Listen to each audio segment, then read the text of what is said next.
vraies voix Sud Radio, 17h-19h, Jean-Marie Bordry. Les vraies voix Sud Radio qui sont de retour et qui sont de bonne humeur. Vous entendez le rire de Véronique Langlais. Toujours de bonne humeur. Présidente du syndicat des bouchers de Paris. Nous sommes également avec un parlementaire qui finit par se réveiller. C'est fini le décalage horaire ? Je dors pas, je suis avec vous. David Corcero, Nuit Blanche, justement. Vous êtes député MoDem du Val d'Oise. Vous avez planché sur le pass sanitaire. Ça tombe très bien toute la nuit avant de le voter cette nuit à l'Assemblée nationale. Benjamin Glaise qui bientôt va les redécouvrir les Nuits Blanches. C'est le journaliste Sud Radio qui est avec nous. Grâce Leplat qui nous rejoint également. Tout de suite, c'est le débat des vraies voix. Sud Radio, les vraies voix. Le débat est ouvert. La majorité ne va-t-elle finalement rien lâcher sur ce pass sanitaire ? C'est la question qu'on vous pose sur le Twitter de Sud Radio. Vous nous appelez 0826 300 300. Nous nous sommes endormis, nous tous, Français qui dormons à des horaires à peu près raisonnables, en nous disant que finalement quelques concessions étaient accordées pour les Français qui iraient visiter quelqu'un en EHPAD ou alors qui iraient à l'hôpital et qui n'auraient pas nécessairement à un moment besoin de pass sanitaire. Finalement, nous nous sommes réveillés et nous avons découvert que ces obligations étaient revenues. La majorité ne va-t-elle rien lâcher ? En tout cas, la patate chaude du pass sanitaire a quitté l'Assemblée nationale. Elle a atterri au Palais du Luxembourg, au Sénat, où on retrouve notre autre invité, Loïc Hervé. Bonsoir à vous. Bonsoir Jean-Marie Bordry. Bon, j'espère que vous avez dormi, parce que c'est vous qui n'allez plus dormir maintenant. C'est votre tour. En tout cas, vous êtes sénateur Union centriste de Haute-Savoie, opposant notoire au pass sanitaire. Je le dis notoire parce que vous l'étiez déjà d'ailleurs au tout début. Vous étiez hostile au principe même d'un pass sanitaire avant même à l'époque même où le gouvernement dirait que non, on ne l'étendra jamais. Je vous pose d'abord cette question. Est-ce que la majorité ne va finalement rien lâcher ? Mais la majorité n'aura pas le choix. Parce que après que le texte soit adopté par le Sénat, se réunira une commission mixte paritaire, probablement demain soir ou dimanche matin, dans laquelle députés et sénateurs auront la charge de trouver un texte de compromis. Alors de deux choses l'une, soit l'Assemblée nationale considère qu'il y a des compromis à trouver, ou un consensus à trouver avec le Sénat, et cette commission mixte paritaire aboutira. Si elle n'aboutit pas, il y a deux solutions. Soit on renvoie le débat au mois de septembre, soit le président de la République réunit un conseil des ministres et convoque le Parlement en session extraordinaire pour la semaine qui vient, avec des questions d'actualité au gouvernement, avec toutes les questions que ça suppose. Donc le Sénat, qui n'est pas à majorité la République en marche MoDem, aujourd'hui, je le rappelle, le Sénat compte bien forcer la main de la majorité pour qu'elle accorde quelle concession en un mot ou deux mots. Je vais d'abord, Loïc Hervé, rappeler ce qui a été notamment décidé hier, selon l'article 1er du texte. Le pass sanitaire va concerner les cafés, les restaurants, les foires, les salons, des activités de loisirs. Il va aussi être obligatoire pour des séjours en Corse ou dans un territoire d'outre-mer.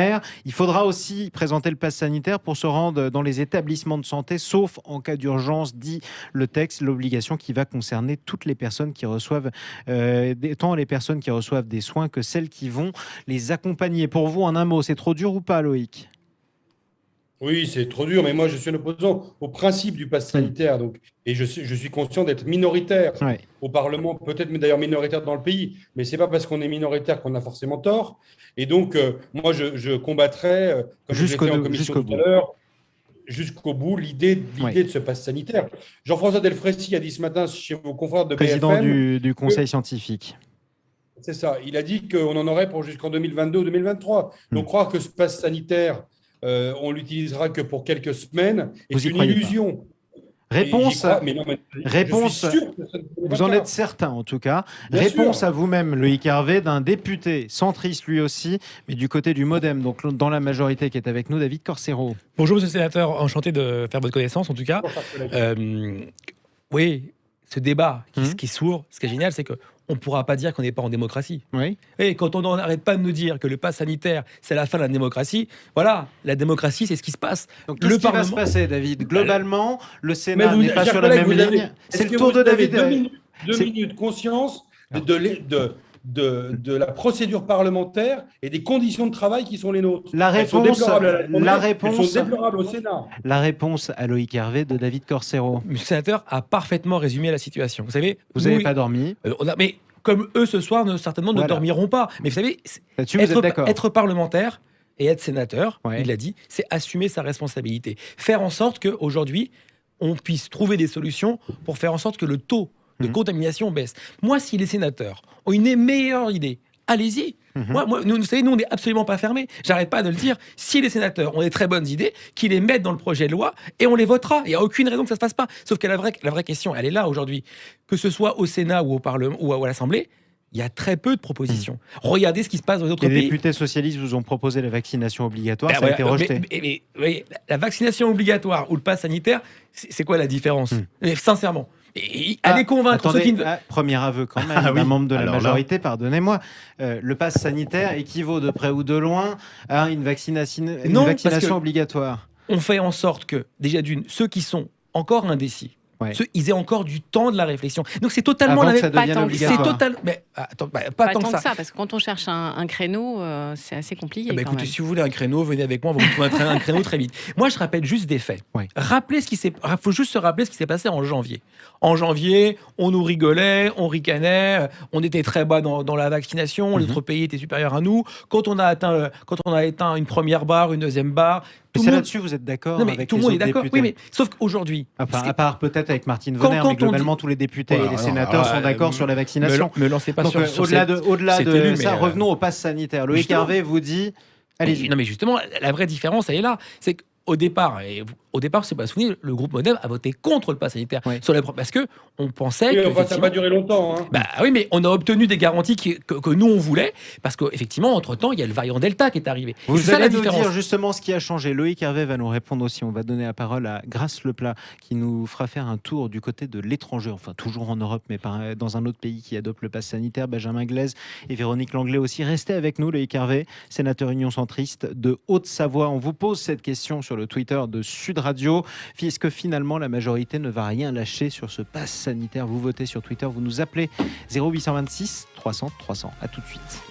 Les vraies voix Sud Radio en plein débat parlementaire avec David Corcero, député MoDem du Val d'Oise, membre de la majorité qui a voté cette nuit l'Assemblée nationale. Benjamin Glaise est avec nous, aussi journaliste Sud Radio. Véronique Langlais, présidente du syndicat des bouchers de Paris. Grace Leplat qui va nous emmener en Italie dans un instant et notre invité Loïc Hervé qui est sénateur Union centriste de Haute-Savoie. On vous pose cette question, est-ce que finalement la majorité ne va rien lâcher sur le pass sanitaire? Vous votez sur le Twitter de Sud Radio, vous nous appelez au 0826 300 300. Loïc Hervé, je vous donne la parole dans un instant. J'aimerais d'abord qu'on se dirige du côté de l'Italie en compagnie de Grace Leplat, journaliste Sud Radio, parce que ma chère Grace, pour le coup, après le Danemark, après la France ou après l'Autriche, c'est l'Italie qui instaure à son tour un pass sanitaire. Ça s'appelle le Green Pass. Oui, c'est l'Italie, mais il parle anglais.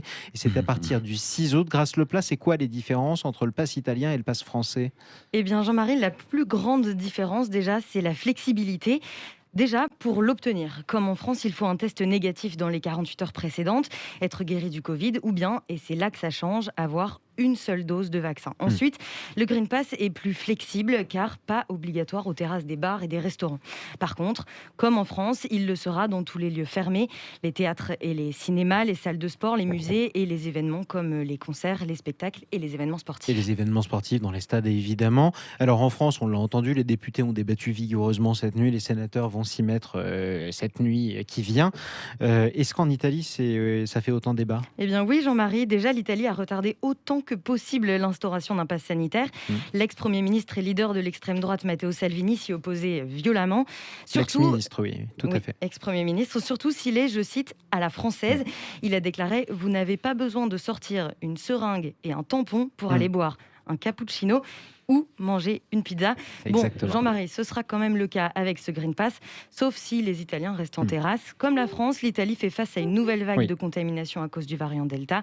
Ce pass est donc une étape nécessaire pour ne pas tout refermer, selon le Premier ministre italien Mario Draghi. Et c'est vrai que ce que les Italiens appellent le tampone et le tampon en français, c'est le dépistage négatif du Covid. Justement, merci beaucoup. Grace Leplat, Loïc Hervé, vous vous battiez déjà, je le disais, il y a un mois contre l'idée même du pass sanitaire. Vous vous battez toujours contre l'idée même du pass sanitaire. Force est de constater qu'elle gagne du terrain un peu partout en Europe. Elle est appliquée en Italie, au Danemark, en Hongrie. Elle ne l'est pas en Allemagne, elle ne l'est pas en Espagne, elle ne l'est pas en Grande-Bretagne. Donc, et en tout cas, pas de manière aussi généralisée dans l'ensemble des États.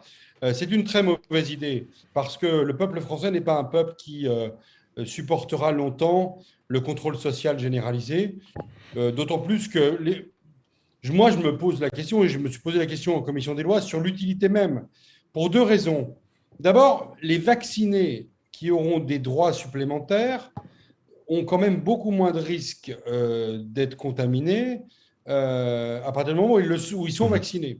Donc, faire cohabiter des vaccinés et des non-vaccinés, en fait, l'essentiel des risques porte sur les non-vaccinés. Deuxièmement, vous imaginez que les non-vaccinés, alors les non-vaccinés, c'est ceux qui ne veulent pas être vaccinés, Oui. c'est ceux qui ne peuvent pas être vaccinés, Ou ceux qui n'ont pas ou c'est encore eu ceux le qui temps. n'ont reçu qu'une seule dose. Voilà. Ces gens-là, vous imaginez qu'ils n'auront plus aucune vie sociale? Que cet été, en août et en septembre, ils n'iront pas chez les uns, chez les autres, et vous pensez que la vie sociale se limite au restaurant, au café? Donc en fait, la question de la contamination, elle se pose toujours, et Dieu soit loué, heureusement qu'on ne peut pas réglementer ce qui se passe à l'intérieur des domiciles privés. Oui, effectivement. Pour ça, c'est l'étape suivante. Mais elle n'est peut-être pas aussi nous donner des idées, Loïc Hervé. Benjamin Glaise. Non, mais c'est ça le pire. Jean-Marie Bordry, Oui. c'est ça le pire. C'est qu'on risque d'avoir C'est ce qui se passe. le pass sanitaire light en mai, le pass sanitaire dur en juillet, et en septembre-octobre, la vaccination obligatoire. Donc, on aura tout, en fait. Donc, à la rigueur, la proposition des collègues socialistes, même si je ne la partage pas et je ne la voterai pas, On le elle rappelle, mérite hier, une les grande députés cohérence. proposaient la vaccination obligatoire tout de suite. Allez-y, Bah Loïc. oui, c'est pas du tout ma ligne, parce que je suis un libéral et un centriste, et que moi, la liberté individuelle, c'est quelque chose d'important pour moi, et le respect du corps de quelqu'un, c'est quelque chose qui est assez fondamental. Et que vous je siégez défends. par ailleurs à la Commission nationale informatique et liberté, c'est important aussi. On y reviendra avec vous et avec Benjamin Glaise dans quelques instants. Mais vous dites au moins que la vaccination obligatoire tout de suite serait plus cohérent, parce que pour vous, en plus, vous croyez qu'on va y aller, quoi. Ah, on y va tout droit, on le sait très bien. D'ailleurs, le président de la République l'a évoqué à demi-mot dans son discours du 12 juillet. Et donc, on a un vrai risque d'avoir un système complètement attentatoire, pour le coup, aux libertés publiques, parce que si on additionne les deux, ça posera des vraies difficultés Ça fait concrètes. beaucoup en tout cas. La vaccination n'est pas encore obligatoire. C'était les mots exacts le 12 juillet lors de l'allocution du président de la République, Emmanuel Macron. David Corcero, vous allez répondre dans quelques instants. J'aimerais donner la parole à Véronique Langlais. Oui, moi, ce qui me dérange, en fait, dans cette crise, c'est qu'on parle des pro-vax et des anti-vax et qu'on ne prend pas en compte, justement, les individuels, les raisons pour lesquelles on n'est pas vacciné. On a des gens qui sont vaccinés, mais qui, on en a parlé d'ailleurs, qui n'ont pas d'anticorps. Et ce qui me dérange, c'est qu'on est toujours dans une généralisation et dans une caricature. Et ça englobe certains stress, parce qu'on a des gens sur le terrain qui sont complètement terrorisés à l'idée de se faire vacciner, qui ne sont pas informés forcément, qui ont peur. Et ça fait aussi, et ça je veux le signaler, ça fait aussi dans la rue des cas où des personnes se disputent sans se connaître parce que ils se retrouvent trop près l'un de l'autre. Il y en a un qui est c'est masqué. Le Covid, c'est oui, pas dans le... oui, Ou mais vivre ensemble. Oui, mais on voit que ça pandémie nous rend engrange fous, quoi, c'est votre voilà, mot. une certaine psychose au quotidien et ça me fait peur au niveau du moyen terme. Benjamin Glaise. Alors moi déjà, juste d'un mot, moi, ce qui me surprend le plus, c'est la question du pass sanitaire nécessaire obligatoire pour les terrasses. Ça, j'ai du mal à comprendre d'une part. Et puis, autre question pour monsieur le sénateur. Est-ce qu'il y a une inquiétude? Alors, vous avez fait part de pas mal d'inquiétudes. Est-ce que vous avez une inquiétude aussi concernant la protection des données liées à ce pass sanitaire? Oui, il y a ça aussi, ouais. Alors, je vais vous répondre Loïc sur cette Hervé. question précise. Le Sénat, en commission des lois, il y a quelques minutes, vient d'interdire l'accès des services préfectoraux au SI-DEP, qui est le grand fichier qui compulse l'intégralité des informations de santé. Et d'ailleurs, le Sénat a aussi supprimé la soumission du pass sanitaire pour les centres commerciaux. Et nous aurons un débat sur un amendement voté par les députés sur la vaccination des enfants, et notamment l'autorisation d'un seul parent pour faire pratiquer le vaccin. Vous avez commencé à détricoter ce qu'ont fait les députés cette nuit. On peut l'entendre. Non, on c'est pas commence la même... simplement à remettre les choses d'aplomb, et on allège encore les amendes, soit pour les responsables d'établissement, soit pour les citoyens. Sachez que quelqu'un qui utilisait un faux pass était punissable dans le texte initial de 5 ans de prison. C'est beaucoup. C'était presque le bagne de Cayenne, quoi. Je veux dire, on est dans c'est un pour les- délit sécuritaire qui est absolu. Alors Dans ça, le c'est pour premier les texte, sanctions et la dureté du texte. Benjamin Glaise vous posez la question sur les données, par exemple.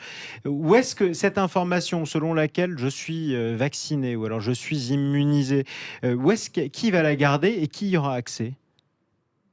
Loïc. Normalement, uniquement les caisses primaires d'assurance maladie. Et donc maintenant, à sa demande, le médecin généraliste pourra demander la liste de ses patients non vaccinés. Sinon, je vous invite à faire la démonstration par vous-même. Oui. Vous allez sur votre téléphone portable et puis vous téléchargerez tous Anti-Covid Vérif. Donc, l'application de vérification du pass sanitaire d'autrui est en téléchargement libre et vous pouvez tout à fait, pour votre anniversaire, décider de faire un safe birthday et dans ce cas-là, de vérifier à l'entrée de chez vous. En d'autres termes, je peux exiger C'est purement scandaleux, mais qu'est-ce que vous voulez, on aura un risque de dérive totale de cette idée. Je peux exiger, moi, de savoir si les gens que j'invite chez moi sont vaccinés ou pas, ou alors immunisés.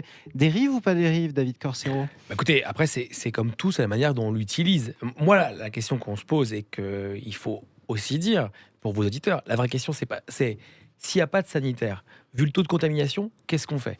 C'est ça la vraie question. Est-ce que vous voulez à nouveau une privation de liberté totale avec un confinement?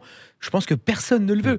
On est encore sur une mesure où, comme vous l'avez dit, on laisse la liberté, le choix, la réflexion aux gens de pouvoir se faire vacciner avec cette condition, effectivement, ce qui est le pass sanitaire, pour pouvoir continuer à vivre. Parce que je rappelle que juste le pass sanitaire, c'est pas les parlementaires qui l'ont amené, c'est une fédération de restaurants qui nous l'a proposé. Parce que ça se faisait dans les pays. Et c'est comme ça que c'est arrivé l'idée. Parce qu'ils nous ont dit, Donc nous c'est on pas veut votre idée, mais vous l'avez reprise. Non, nous on veut rouvrir, Ouais. nous on veut rouvrir à tout prix, et pour ça il faut nous mettre le pass sanitaire. Et Ça, qui c'est va le démarrage. contrôler les passes sanitaires, justement? Parce que j'imagine que ce seront les policiers qui vont contrôler. Est-ce qu'ils auront légitimité alors que eux n'ont pas l'obligation vaccinale? C'est assez paradoxal. Honnêtement, vous voyez, c'est là où on est tout de suite dans cette notion du contrôle. Aujourd'hui, le pass sanitaire, il sera appliqué au 1er août pour la plupart.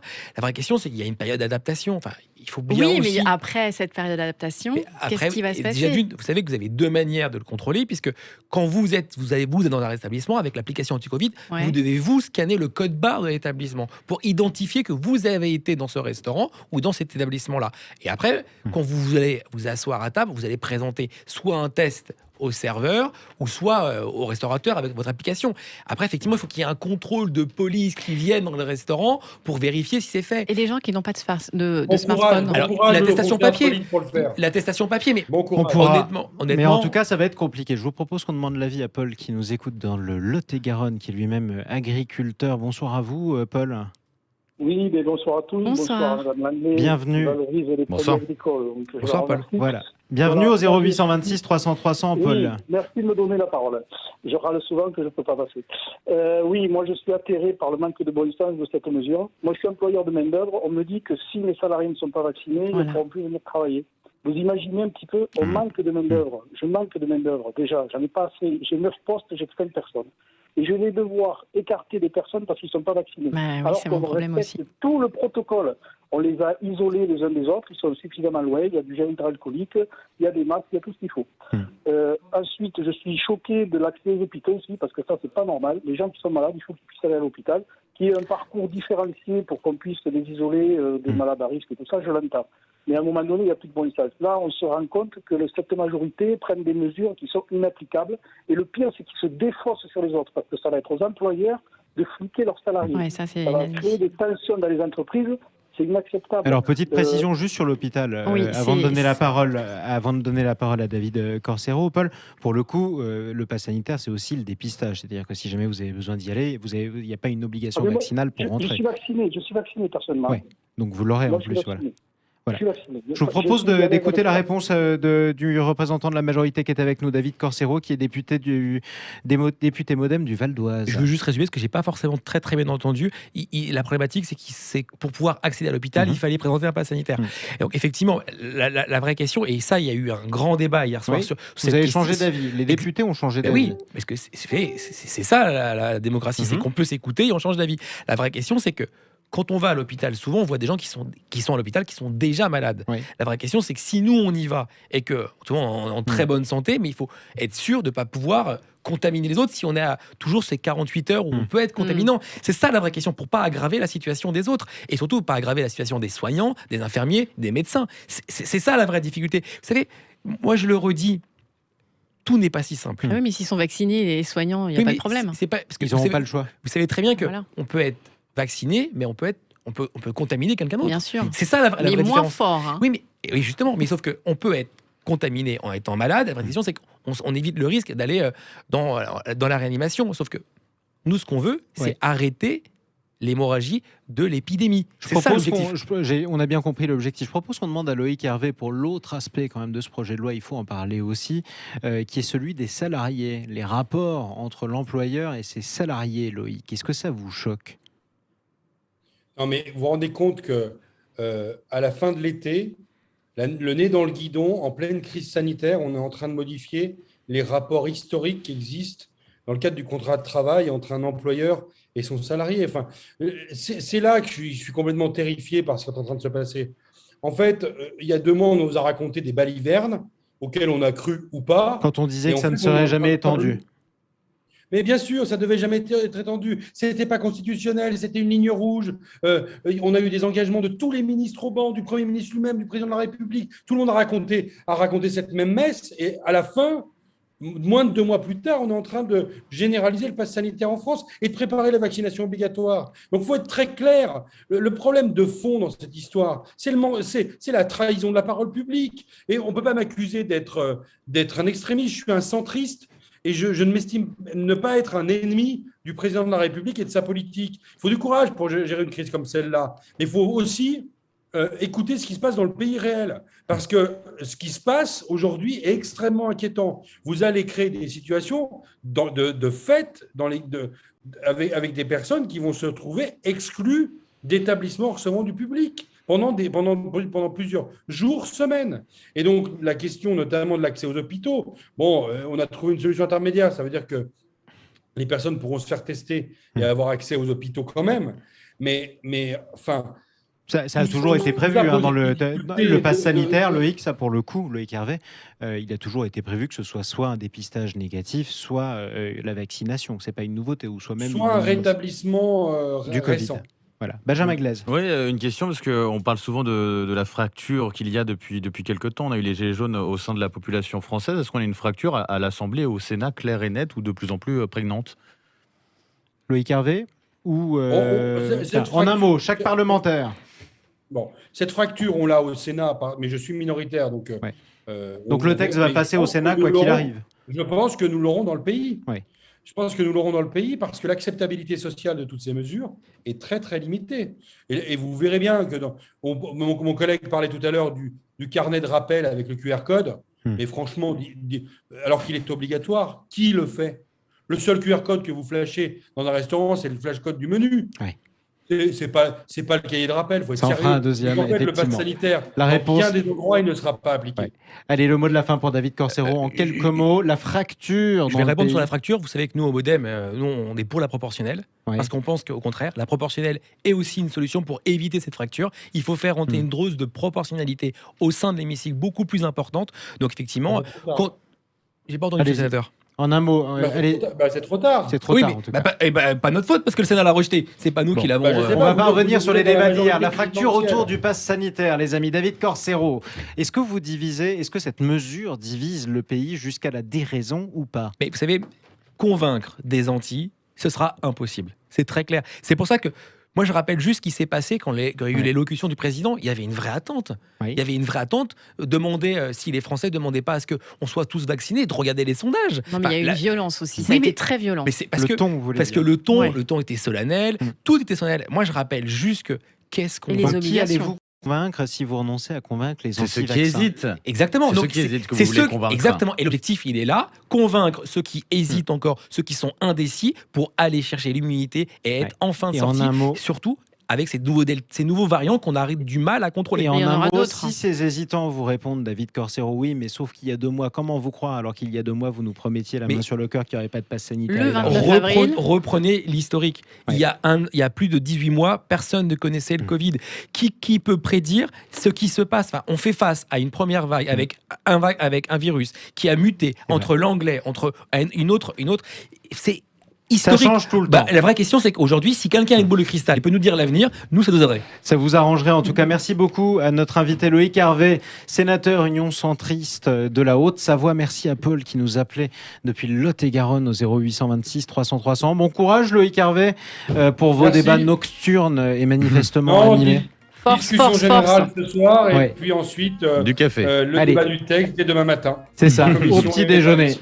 Justement, Exactement. allez, en tout cas, on vous posait cette question sur le Twitter de Sud Radio. Est-ce que finalement, sur le pass sanitaire, la majorité ne va rien lâcher? Oui, c'est ce que vous pensez. À près de 52% d'entre vous, c'est assez serré.